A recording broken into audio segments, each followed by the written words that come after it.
in.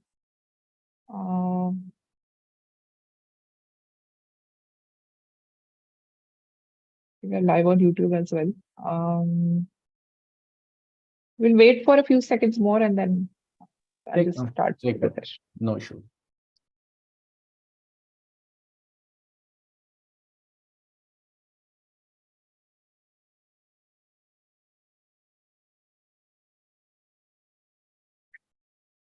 Okay, let's start. So first of all, thank you so much for the attendees who have joined in. As you all know that today's session is going to revolve around top resume boosting machine learning projects for freshers. So basically, you will be introduced a little bit to the field of machine learning and its applications. Then, what is the practical importance of the practical exposure and the practical experience that projects bring in and internships bring in for freshers. Then we will also be discussing a few project ideas and a little bit about their implementation, and if any useful resources, any tutorials or any online websites or any other resources that you can use to execute these projects or get the data, anything. So for the session, I'm quite happy to introduce Shikhar Seth. Shikhar is currently working as a lead machine learning engineer at InfoEdge. And before this, prior to, jumping into the industry, he has worked on a couple of internships in France and Italy, and they were associated with neuroscience labs. And now, today he's here and he's taken out time to share his expertise and his take on the topic. So before we just start off with his presentation, just reminding you that if you have any questions, I can see someone raising their hand. If you have any questions, just post in the Q&A box, not the chat box, the Q&A box, so that we can take them up after the presentation is over. So without any further delay, Shikhar, please begin.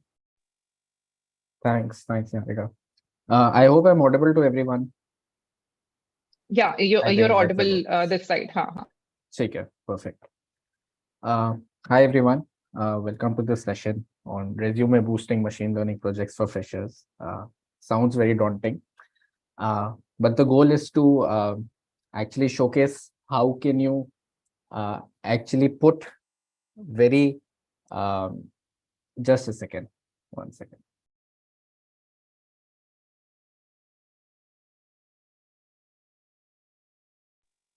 Hi, so sorry for that.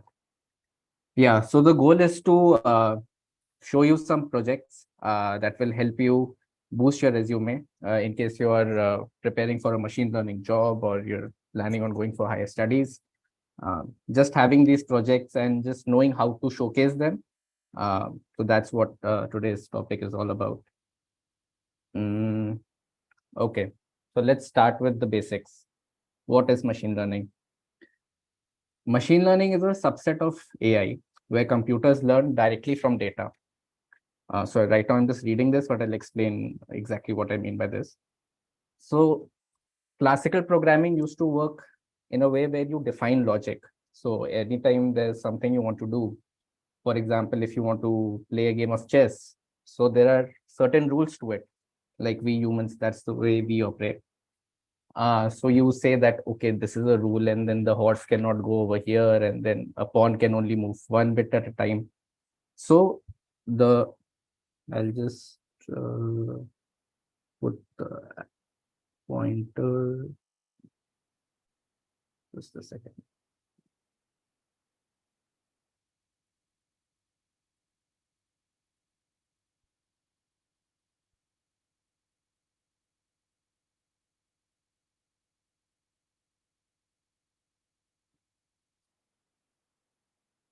Is my pointer visible, Niharika?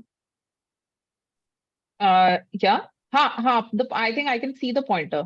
It's a pencil shaped icon. Take care, perfect.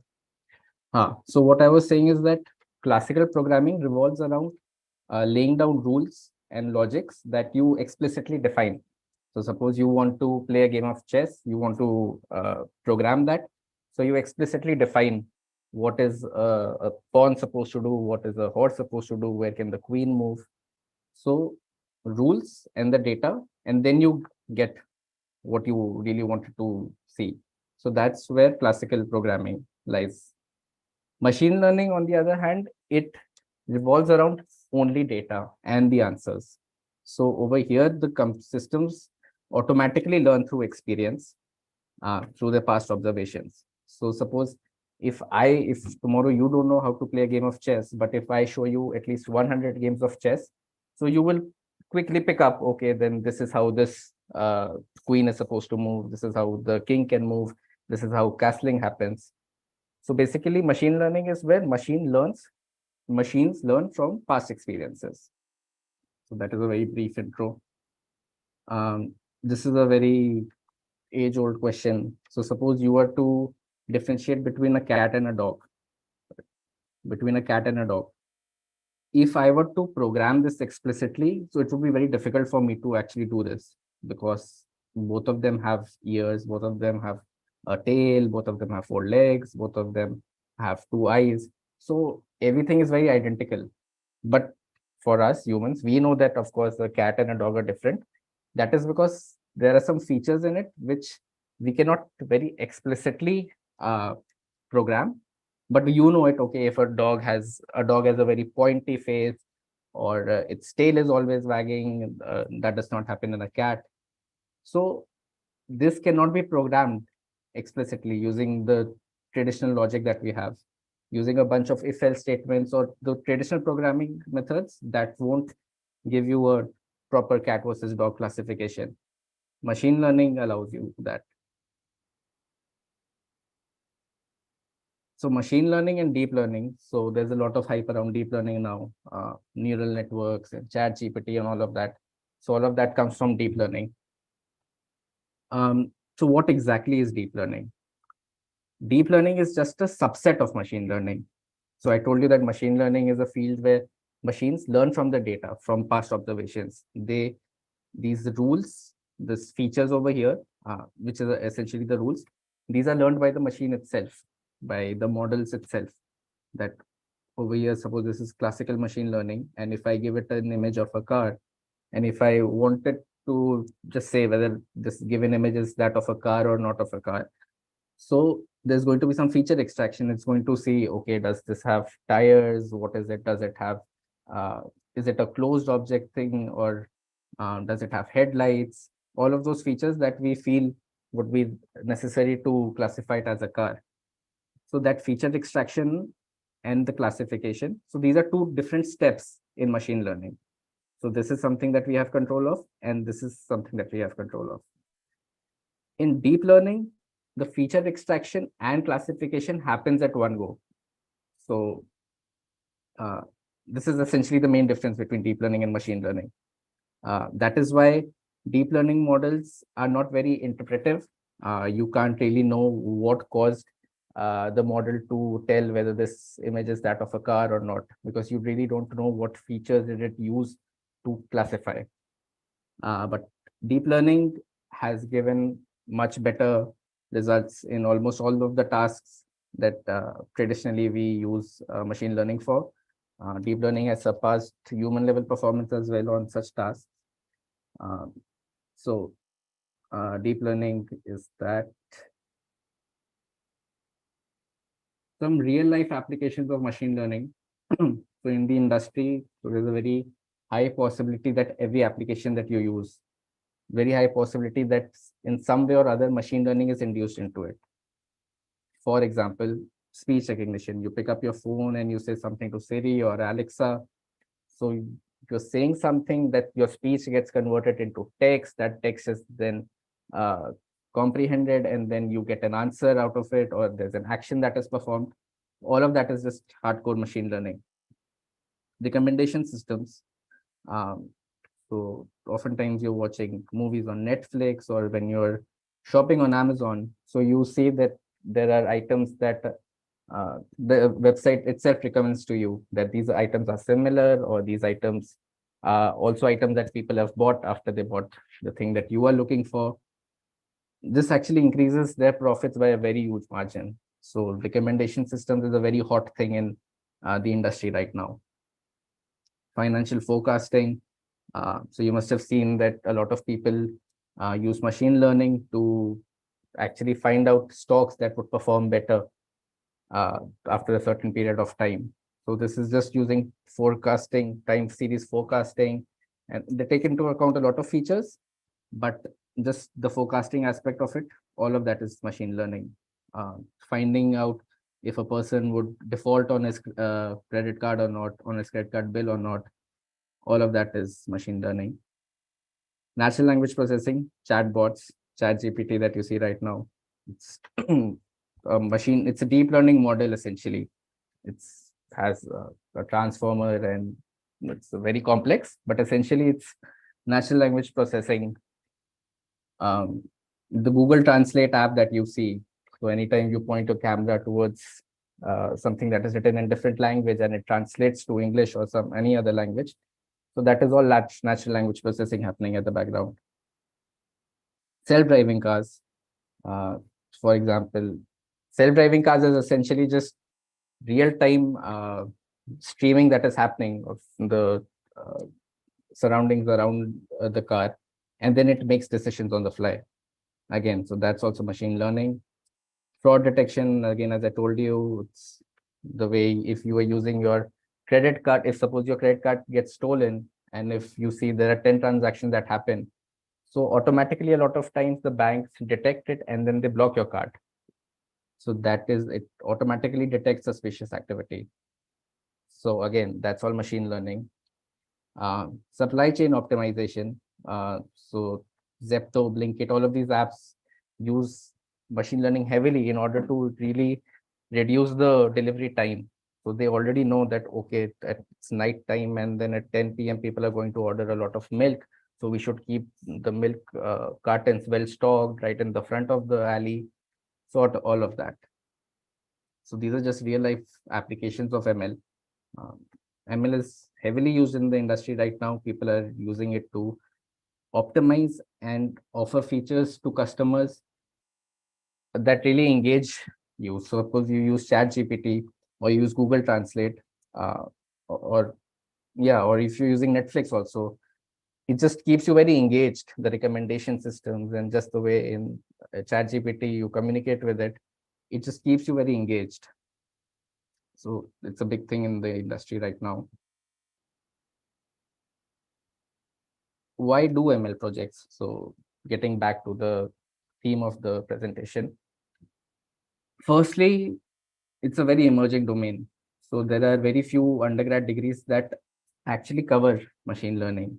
In India, especially, BTech degrees don't really have machine learning covered in them. They generally offer it as a specialization or as a elective that you do it for 4 5 months. But there's actually no uh, course that completely covers machine learning, a proper degree. So that is there. Market saturation for ML courses. So there's a plethora of ML courses available online right now. And what happens is, because it's so easy to get the certification, everyone has them listed on their resume. And what happens is that it just degrades the value of that certification. As in, everyone. So I was interviewing, I was actually going through a lot of resumes last year, and it's the same courses that everyone has done. So you might have done the course, you might not have done the course, and just written it on your resume, because these online courses they give you certificate. I mean, the threshold for getting a certificate is very low. You just need to attend some classes. Uh, so that's why uh, the these courses don't really offer a lot. They don't bring a lot to the table. So ML is as much as an art as it is a science. So why is this so? Because so suppose you go and learn machine learning. So when you're learning machine learning, you'll be delving deep into the mathematical aspects of it. So the probability, the calculus part of it. And what you realize is that the maths really does not translate when you're actually coding it up. You'll find that there are a lot of hyperparameters that you need to play around with when you're doing machine learning. that or you don't learn when you're doing the theoretical aspects of it. So it's good that you know that this is KL divergence and you know that this is how I have to oversample, undersample. But unless you get your hands dirty into the real code, you won't really get a good grasp of it. Um, yeah, so basically you need to demonstrate expertise in the field, and for undertaking internships and participating in open and closed source projects is probably one of the best ways to actually showcase your ML prowess in this field. For a data scientist, this is something that someone once told me, that a rich GitHub repository can be more indicative of your capability than a high GPA. So if you are a student just in your last year, or if you just completed graduation, in order to get a call for, if you've applied at any company or if you are going through the placement process, having a very extensive portfolio with projects that are either they're on production or you've deployed at some place, that is much more indicative of your capability. So that is a very major plus point for actually doing these projects. Lastly, this is something that is really started to take off right now. Almost all the ML and data science interviews, especially for freshers, they've started including a take-home assignment in their initial rounds. So you essentially have to do a project, and on the basis of your whole project, then they determine if they want to go ahead or not with your candidature. So what I'm trying to explain is that doing ML projects is probably the best way. Doing ML projects, and of course, doing an internship, practical experience, is the way to get a good job in the market right now. That is probably the only way, because there are too many courses, and that, you know, it really dilutes the significance of it. So yeah, let's get into the tech stack for ML projects. So right now, if you're doing machine learning, almost everything that comes out every day, there's a new thing that comes out in the market. Everything is in Python. 99% of it. It's the most popular language for this field right now, and Python is relatively very simple compared to other languages, and it has a very large community. So this is of huge importance. So having a community. So tomorrow, if there's an issue with some library, or if there's a new model that comes up, there's always when there's a large community, then there's always people who are working on it. If there's a bug, they're fixing it, or they're making some improvements to the code, they're optimizing it.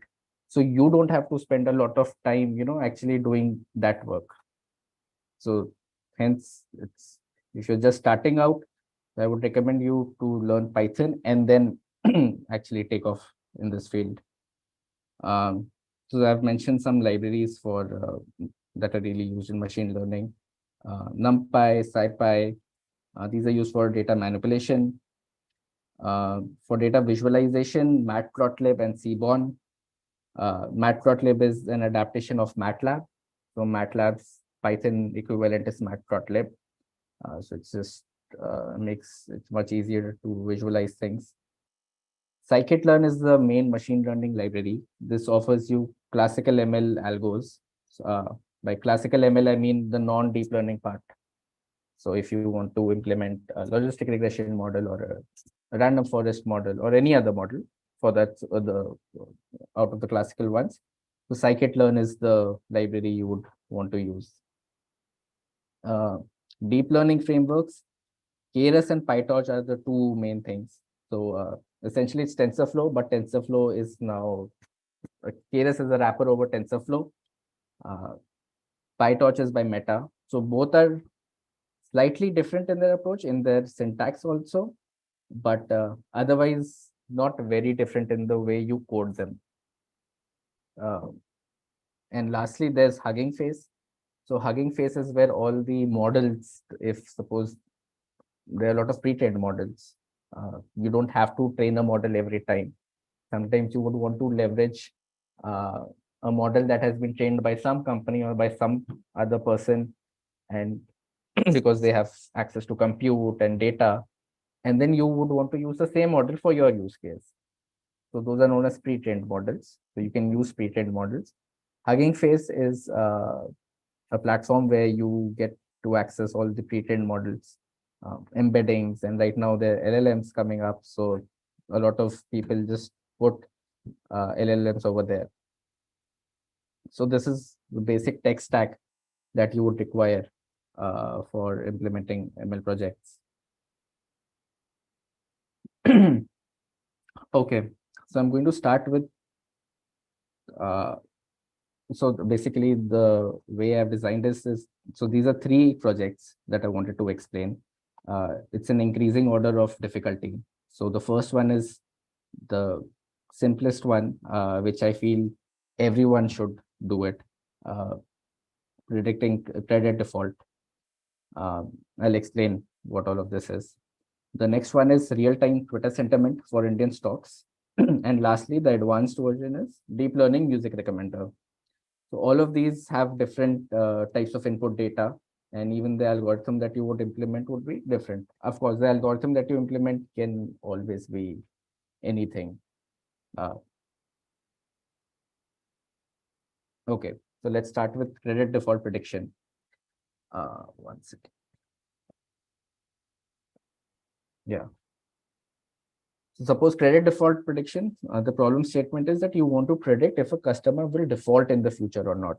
So suppose you've taken loan from a bank, and I have your some of your data. Your suppose let's take this. If you're whether you're married or not, whether you have a house or not, you have a car or not, the place you belong to, your profession, your age, your income.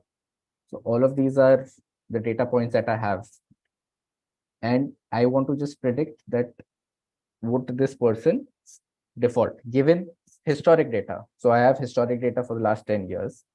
I know that these are people when their income was this, when they belong to this city, so they defaulted. But another person who was not married and who had a different car, who had a different profession, he did not default.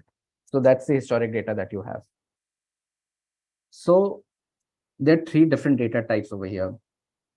So one is categorical, the other is ordinal, and lastly numeric. So categorical data is when you have different categories. For example, let's take the city one.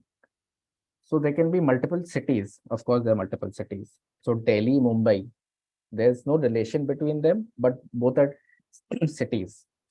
So that is known as categorical categories. Ordinal data is when there is an inherent order in the data. So suppose, okay, here I don't think we have an example of ordinal variable, but an ordinal variable would be, suppose if I would have, instead of income, if I would have, instead of writing the actual number over here, if I would have written high, low, very low, medium.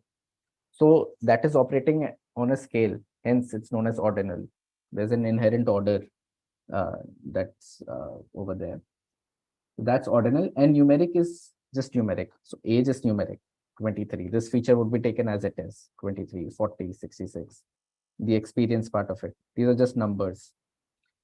So when you get such an input data, you need to first take care of each type of data type. You need to encode them differently. So like I told you, categorical data would be encoded in a one-hot encoding manner. The ordinal variable would be integer coding. In the numerical variable, you need to scale depending on the algorithm that you're going to use. Because machines don't understand the string, it won't understand Riva, it won't understand Delhi. You need to give it a number. So essentially what you get over here is a large vector which contains numbers. It's a large vector. So this vector is a representative of one row. So essentially I've represented this one row as a vector. And then I try different classifiers. So trying out different classifiers is also dependent. So when you dive deep into the maths and stats as statistical aspect of it, you will see that there are some classifiers that are prone to oversampling, undersampling, or There are some that require a lot of time to train. There are some that can handle a lot of uh, categories, some which cannot. So this is something that you would have to take care of, which classifier to really use. You can also try multiple classifiers and see how it performs over there. So using metrics. So over here, suppose if you were to actually find how well your model is performing, so you would not use accuracy. For example, accuracy is a measure of, if I say that out of 100 people, only 1% defaulted. And if your model says no one defaulted, then your accuracy would be 99%, because for 99 people, you said correctly. So if one killer you said it wrong. But that is actually not what you would want, right? You would want to recognize which person is going to default. Hence, you use a different metric. You would probably use a precision or a confusion. You would look at a confusion metrics. You would look at the precision. Okay, when my model says a person will default, how often does the person default? Or when it says the person will not default, how often does the person not default? So you look at different metrics in order to compare your classifiers. So this is the first one, first project. The second one is real-time Twitter sentiment analysis. So the problem statement is to monitor real-time sentiment on Twitter for selected stocks to inform and enhance investment decision making. So essentially, this is a project that I did back in college. The goal was to actually monitor real-time public sentiment. Public sentiment is echoed on Twitter. So I wanted to see the sentiment of stocks, that some selected stocks, and how often does it change, and if it changes, so should I buy or should I not buy, should I sell? So this involves two. So this project involves two parts. The first is training your sentiment classifier. So you start with the label data set. There are a lot of label data sets for sentiment analysis available online. You process the textual data. By processing, I mean stop word removal, or you lematize it, stemming, uh, all sorts of things that come in pre-processing. And then you convert these sentences, because these are just words. The words need to be converted into a vector, because that is the only type of input that the computer would take, that the model would take. So you convert them into embeddings. There are different embedding techniques. There's BERT, there's TF-IDF, there's bag of words.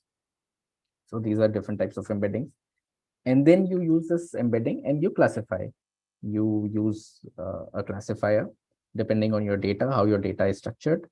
And then it gives you an output, whether it's a positive or a negative or a neutral sentiment, or whether a neutral sentiment is echoed in the tweet. In the sentence, basically. So once you have this classifier, then you would want to use it for doing real-time inference. So suppose there's a list of stocks that you want to track. Suppose these are 4 stocks that I've mentioned. So you use a Twitter API, and then you extract tweets in the last 1 hour that mention these. So it would give you some tweets that have mentioned TCS, Reliance, Nestle, Marico. And suppose you get some tweets, I hate the products, it requires Hamleys, found to have toxic chemicals.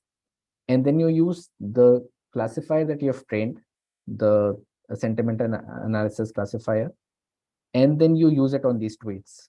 Hence you get, okay, because someone said that this company is acquiring this company, hence it has a neutral outlook. It has a positive outlook. There were toxic chemicals found in this one, so it has a negative outlook. Nothing was said about TCS, so it has a neutral outlook.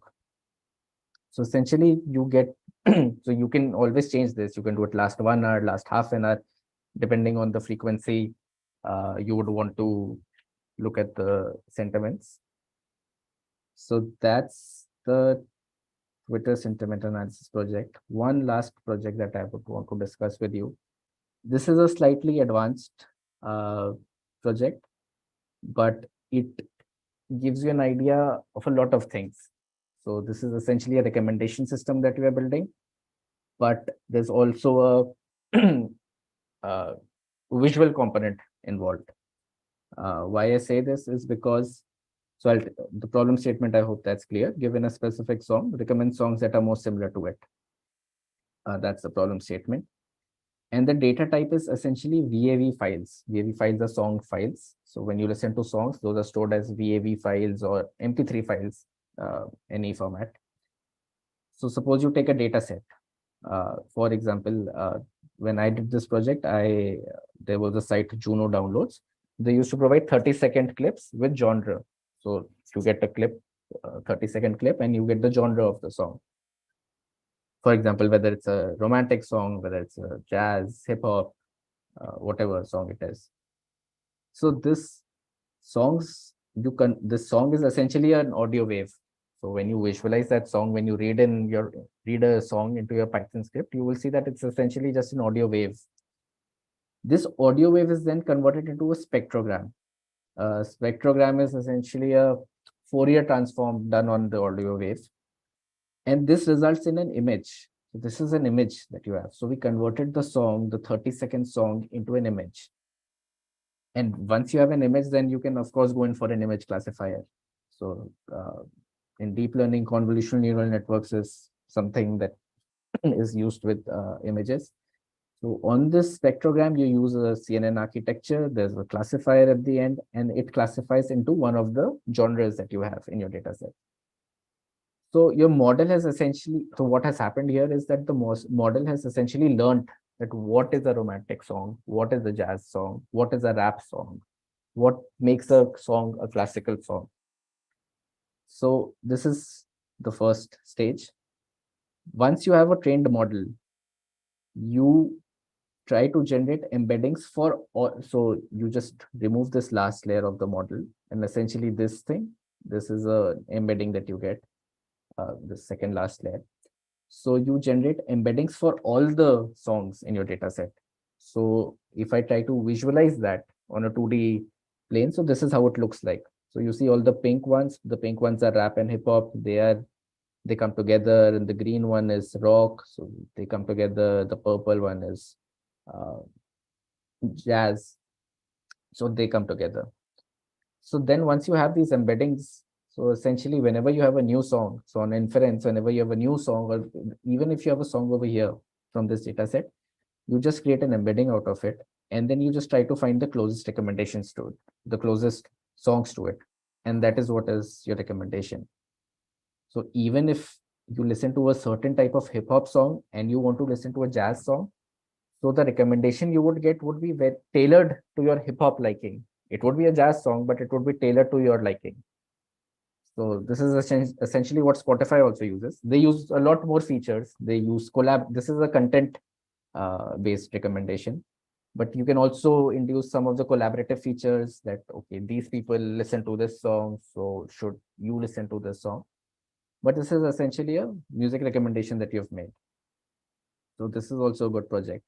Again, some metrics to track over here are MAP is mean average precision. So you try to find, okay, this song should not have been at the third position. It should have been at the first position. So then you take out the metric for it. And NDCG is another metric that you use for ranking. These were 3 projects that I wanted to discuss. I just want to take you through this. How do you actually present ML projects on your resume? You should ensure that, so when you're listing projects on your resume, ML projects, ensure that you have these 5 points written, because once you have written all these 5 points, it gives an idea to the person who's viewing your resume that, okay, you've understood the problem and the way you've approached it and what was the outcome of it. So all of that is very visible once you write these points. So first is the objective. What is the problem you're trying to solve? So in the case over here, we're trying to find the nearest song given a specific song. Similarly for other problems. So the objective should be clear. Data acquisition, whether you're using an open source data set or did you manually scrape from web, or if you've acquired it from a different source. So data acquisition. Model selection. Did you opt for classical machine learning techniques, or did you delve into advanced deep learning techniques. Why did you do so? There's always a reason behind choosing a certain model, because there's some trade-offs that you need to take care of, and just the rationale behind your choice. Because this essentially gives me an idea of, okay, how well do you understand the math part of it? Because because right now all models are plug and play. In scikit-learn, all the models that you have, it's just essentially plug and play. But one model will of course outperform all of the others. Why does it outperform others? So all of that is reflected over here. Evaluation, what sort of evaluation metric do you choose? Like I said, sometimes accuracy works, sometimes confusion metrics is what you would want, sometimes you would want a AUC curve, so all of that. Lastly, deployment. This is important to actually demonstrate your capability, because these 4 points you can write, but if you actually deploy it on a cloud service, or if you have integrated into a web app, so that you just showcase it to someone, so it just showcases your uh, skill level. Some resources that will help you. So there are two courses by Andrew Ng. I think these are the most famous ones as well. The machine learning one, which came out 10-15 years ago now, and the deep learning one, which came out 5 years ago. Very comprehensive. They don't cover a lot of math, but there's intuitive reasoning behind each algorithm that he explains. I think for the math part, I've suggested a book, which is in the next slide. But definitely these two courses would give you a foot in the door. Two courses one is for natural language processing, the Stanford 224N, and there's a computer vision course, Stanford 231N. These are available for free on YouTube as well. So these are two courses that, again, you should, if you're looking to specialize in any one of these domains, you should definitely look into them. Some famous books. So Hands-on Machine Learning with Scikit-learn, this is a very implementation-based book. You would find it helpful if you're actually starting out. So it gives you can actually create small projects using this book. The Deep Learning by Ian Goodfellow, this is, I think, like a Bible for machine learning and data scientists, because it covers the math, the stats, and just intuitive, rational neuroscience behind the algorithms. So I would definitely recommend this book. Medium and Archive are two places where, so over here you get preprints of all the latest machine learning papers that are published. And Medium, of course, it has blogs written by people. So Towards Data Science is a channel on Medium, and it contains decent articles, tutorials, and some project ideas as well. Yeah, lastly, so there are some platforms that you should be acquainted with if you're getting into this field. Kaggle, of course, I'm pretty sure a lot of you must have heard of it. Kaggle offers you, it offers a platform for competitions, and it also hosts a number of notebooks. So Jupyter notebooks are generally the way people experiment and code their machine learning projects in. So Kaggle is definitely something that you should look into. Google Colab. So not everyone has a GPU. So Google Colab is a free Jupyter environment that is hosted on the cloud. You get access to a GPU as well. So it's very good for experimentation. GitHub, GitLab, of course, it allows for collaboration. If multiple people are working on a project, or if there's a team that's working on a project, or if you want to contribute to an open source project, so that is the way to go. Heroku is used for deploying web apps. If you want to showcase any of the apps, suppose this one that I was showing you, the Twitter sentiment analysis. So this is, you can actually create a web app out of it. So every hour or every half an hour, you'll see all of these sentiments getting refreshed.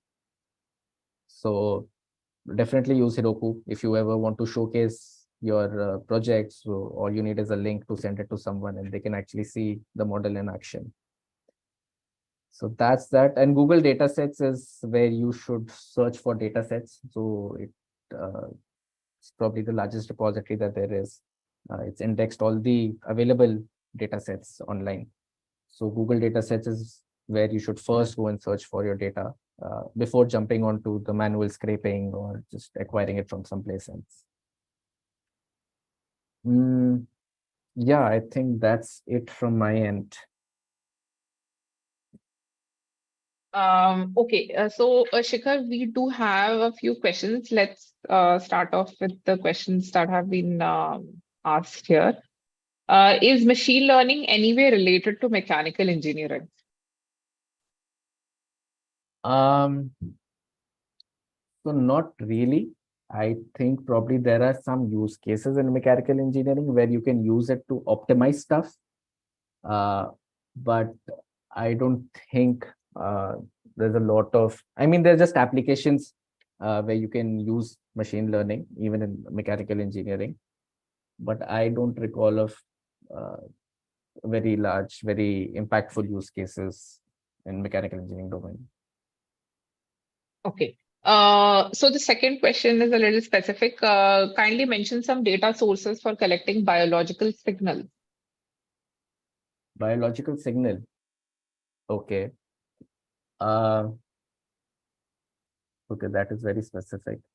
Uh, I actually don't have an idea, but there is actually a site which gives you access to fMRI data and EEG data. So when neuroscience labs conduct researches, so they make all of this data open source. I am forgetting the portal name. Uh, I think a quick Google search should give you that, but I don't really recall. But there is something of such sort. I don't know if brain signals in different uh, ways are captured over there.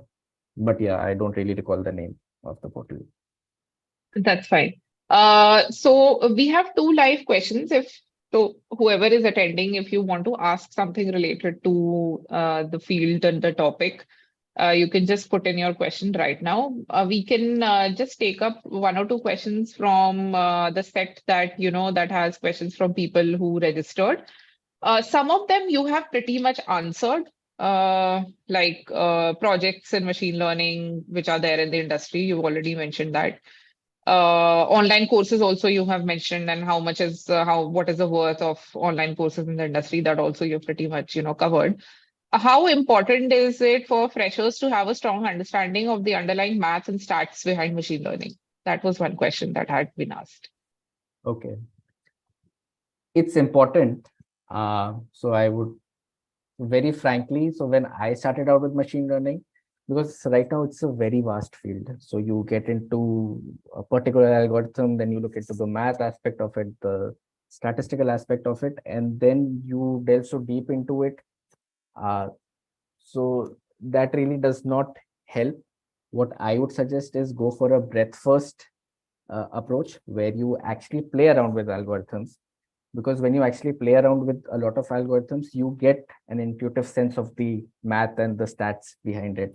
You would know, okay, a decision tree is not working over here and a logistic regression model works because of this. So, and that is when I would tell you to go and study the math aspect of it. But do a breadth first, go in for a breadth first approach where you actually go and implement some models and you realize, okay, this is working, this does not work. Because once you get your hands dirty, that is when you should delve deep into it.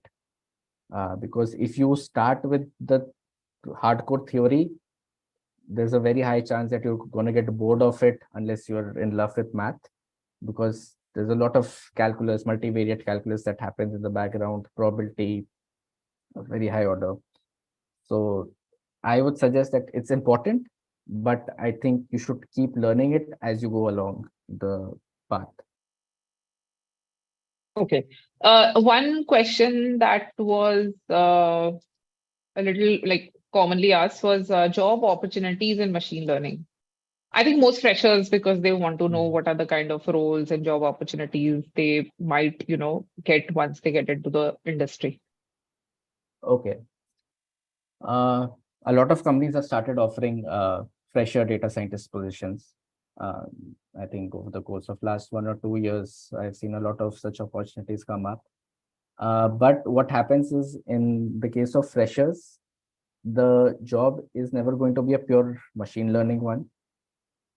It's going to revolve around a lot of software development, data engineering, and then there's machine learning coupled into it. Because a machine learning researcher is someone who has done a master's in math or who has already studied it for 6, 7 years. So the jobs that you would get would also involve some amount of software engineering. So I would suggest that because you must have seen even in a lot of interviews, the first 2, 3 rounds are always going to be the same, even for machine learning engineers, for data scientists, for software engineers. It's almost always the same.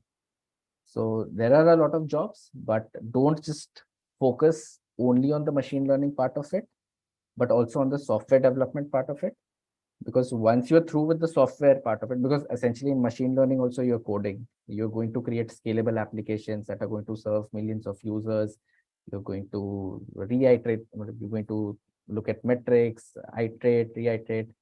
So it's important to also focus on the software development part of it.